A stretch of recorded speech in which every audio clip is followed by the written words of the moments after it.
So students, how are you? I hope you have seen all the videos on larynx and आपने सारे questions भी solve कर लिए हैं. Please please please do solve questions, क्योंकि आप जब तक एमसीक्यू सॉल्व नहीं करेंगे आपको नहीं समझ में आएगा कि एग्जैक्टली हर डिजीज के बारे में स्पेसिफिक पॉइंट्स क्या हैं.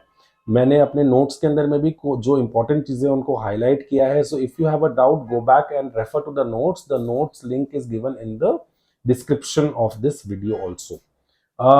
This lecture is extra, is we call this as extra edge in larynx. Extra edge जो हमारी सीरीज चल रही है उसके अंदर में हम कुछ ऐसे टॉपिक्स उठाते हैं जो थोड़े कॉन्सेप्ट के बारे में है. इसके ऊपर जरूरी नहीं है क्वेश्चन आए, और पोस्ट ग्रेजुएट्स के लिए बहुत जरूरी है, क्योंकि पोस्ट ग्रेजुएट्स के वाइवा के अंदर में आपका ये बहुत इंपॉर्टेंट बेस बनाता है. तो इसके अंदर में again like we did last time हम क्वेश्चन आंसर फॉर्मेट में चलेंगे, जिसमें हम क्वेश्चंस रखेंगे और हम ट्राई करेंगे उस क्वेश्चन का आंसर करने का. Right, so let us see what these questions are. Very easy and basic question, undergraduate level पे भी बहुत जरूरी है. What are the differences between direct laryngoscopy and indirect laryngoscopy?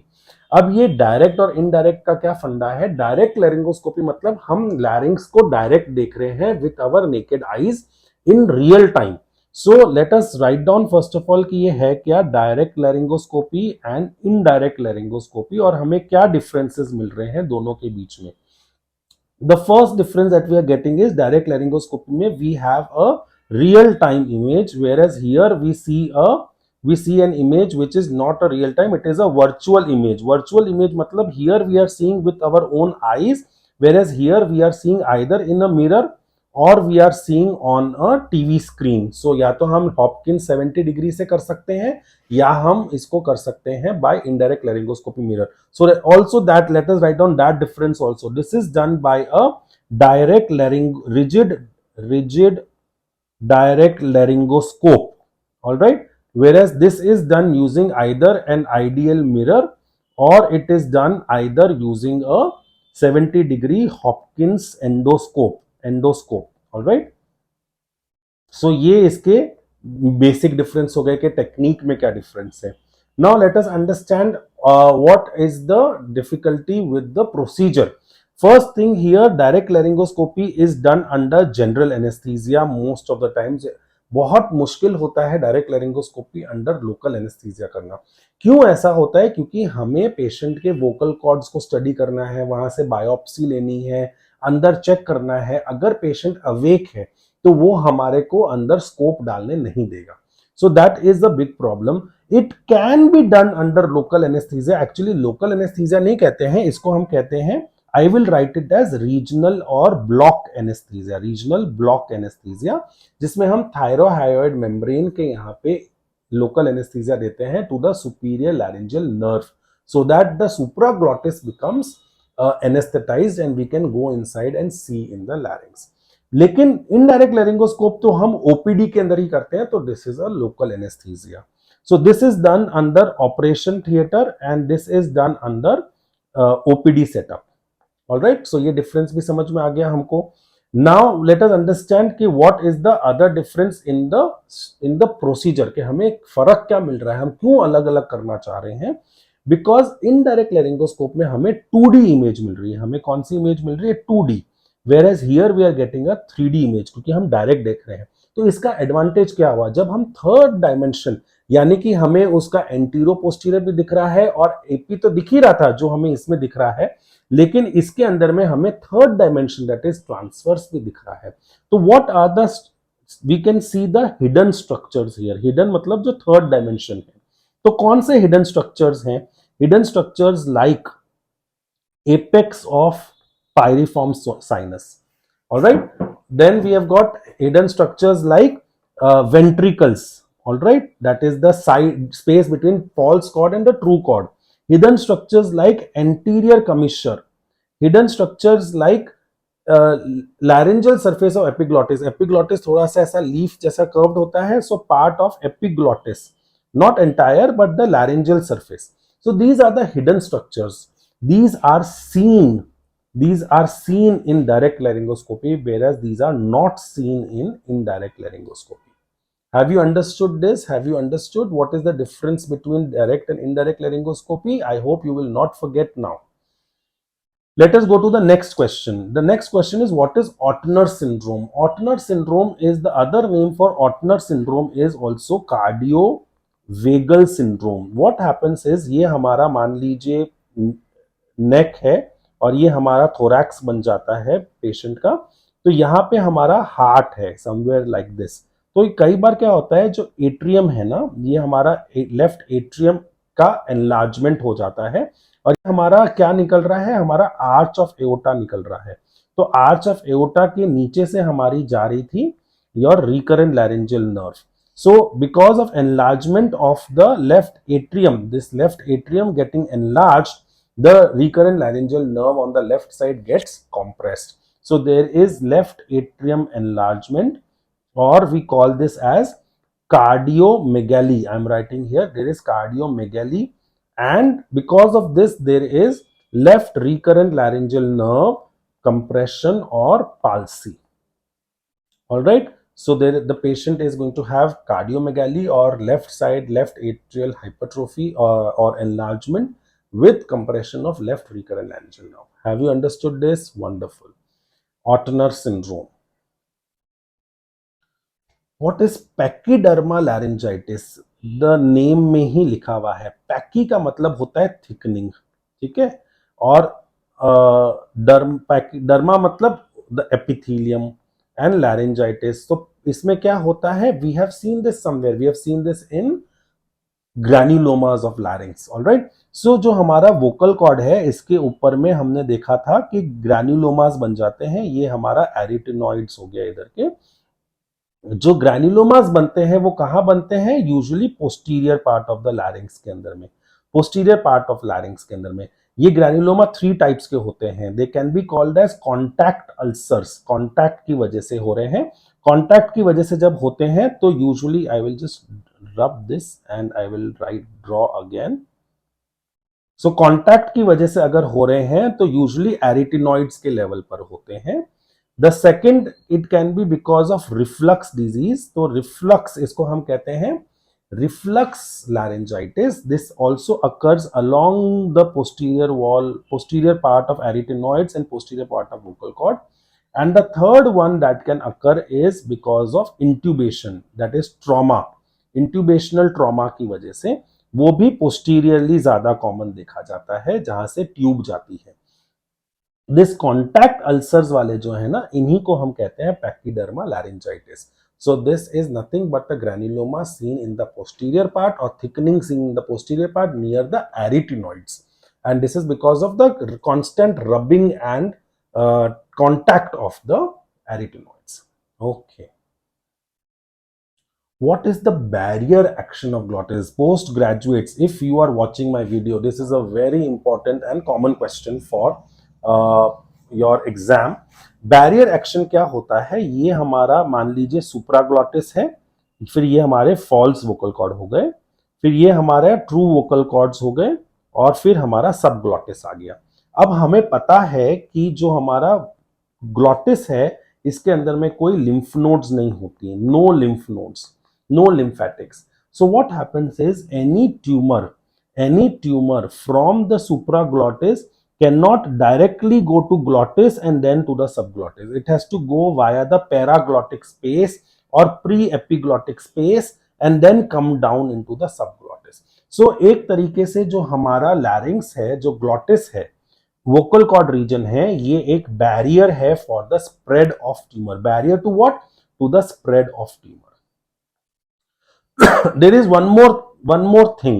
The second thing is, आपको पता है ना, yeah, we have discussed this in the first lecture of our anatomy of larynx, that here there is columnar epithelium. Here there is columnar. Let me use another color. Here there is columnar epithelium, and here also there is columnar epithelium, ciliated columnar epithelium, and here also ciliated. But in the vocal cord region there is stratified squamous epithelium, stratified squamous epithelium. So this change in epithelium also makes a kind of barrier, and therefore जो cancer, most common cancer कहाँ होता है? Glottis reason के अंदर में। तो जो glottis का कैंसर है वो एक तरीके से ग्लॉटिस में ही रहता है, इजीली स्प्रेड नहीं होता because of this squamocolumnar junction. So epithelium also changes and lymphatics की वजह से स्प्रेड भी नहीं होता है। So this is called the barrier action of the glottis. What is the next question? What is Broyles ligament? Broyles ligament, very common, simple question. Just you have to remember, ये हमारा vocal cord है, अगर दोनों vocal cord हैं और इसके आगे क्या लगा हुआ है? इसके आगे लगा हुआ है आपका thyroid cartilage, right? So there is thyroid cartilage over here. So ये जो vocal cord है, ये thyroid, दोनों vocal cord thyroid cartilage को लगे हुए रहते हैं through a ligament. This ligament is called as Broyles ligament. So now what is the function of this Broyles ligament? This Broyles ligament is a route of spread of tumors of the vocal cord directly into thyroid cartilage. तो अगर आपका सिर्फ vocal cord involved है तो वो कौन सा हुआ? Stage 1 tumour. लेकिन अगर थायराइड कार्टिलेज इन्वॉल्व हो गया, खाली इंटरनल लैमिना हुआ, तो वो हो गया स्टेज 3, या फिर directly complete erosion become stage 4. So if a tumour is involving anterior commissure, the chances of it being stage 4 is very very high because of this Broyles ligament, because this is a route of spread for the tumor into the thyroid cartilage.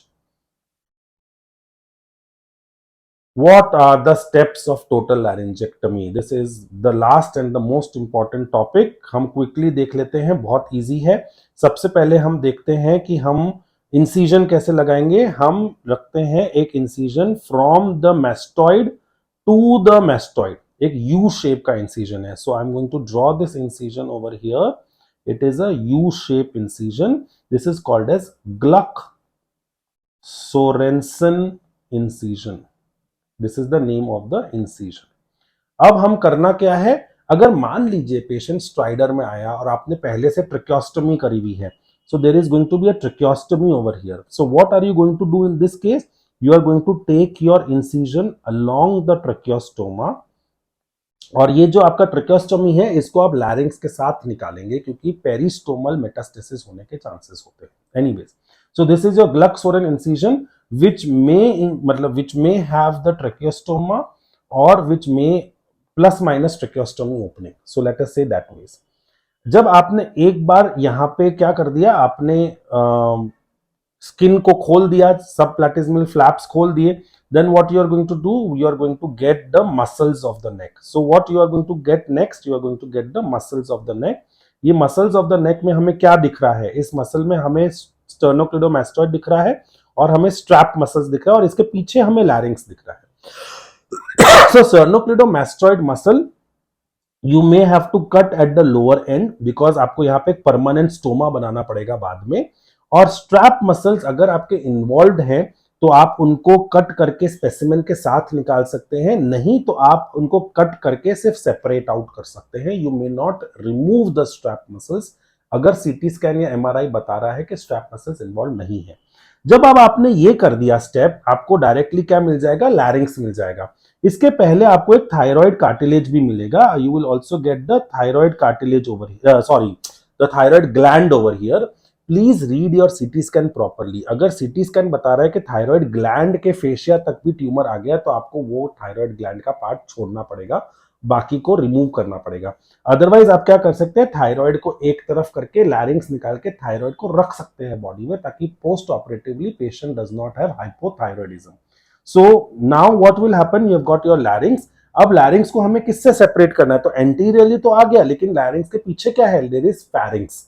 So we have to now go to the pharynx, और हम ये last photograph देख लेते हैं तो हमें बहुत अच्छे से समझ में आ जाएगा कि हमें अब करना क्या है।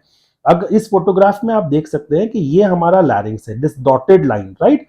ये हमें पूरा निकालना है। Can you see this clearly? This is what you have to remove. अब ये रिमूव करने पे क्या होगा? एक तो हमारा फैरिंग्स ओपन हो जाएगा, तो जो टंग बेस से फैरिंग्स का पार्ट है ये ओपन हो जाएगा। तो हमें ये पूरा क्रिकोफैरिंग्स से इसको सूचर करना पड़ेगा, so that the food can go down directly into the oesophagus. और जो हमारा ट्रेकिया बचा है, इस ट्रेकिया को हमें ऊपर उठा के एक परमानेंट ट्रेकियोस्टोमी बनानी पड़ेगी यहाँ पर, right? So what you are going to do, you are going to cut the larynx at the level of trachea and at the level of pharynx from the base of tongue, और ये specimen आपका पूरा बाहर आ जाएगा, इसको आप suture कर लेंगे और यहाँ पे परमानेंट ट्रिकोस्टमी बना देंगे. These are the steps. Now in this process only one thing I will remind you that यहाँ पे लगी होती है आपकी inferior constrictor muscle. तो when you have got your inferior constrictor muscle, वो आपकी pharynx से लेकर, remember inferior constrictor had two parts, thyropharyngeus and cricopharyngeus. So it is coming to the thyroid cartilage and cricoid cartilage anteriorly. तो आपको वो muscle को cut करना पड़ेगा, और जब आप pharynx को क्लोज करेंगे तो मसल को रीसूचर करना पड़ेगा. So the muscle that will come in your way is your inferior constrictor muscle. Inferior constrictor muscle. So this is the muscle you have to take care of while you are removing the thyroid cartilage. I mean, you are removing the larynx. So when you are cutting the thyroid cartilage and cricoid cartilage, आपको इस muscle का ध्यान रखना है, right? So have you understood the steps of laryngectomy? If you have understood the steps of laryngectomy, this is all that I have for you today. If you have any other questions, please feel free to comment or ask me. Thank you.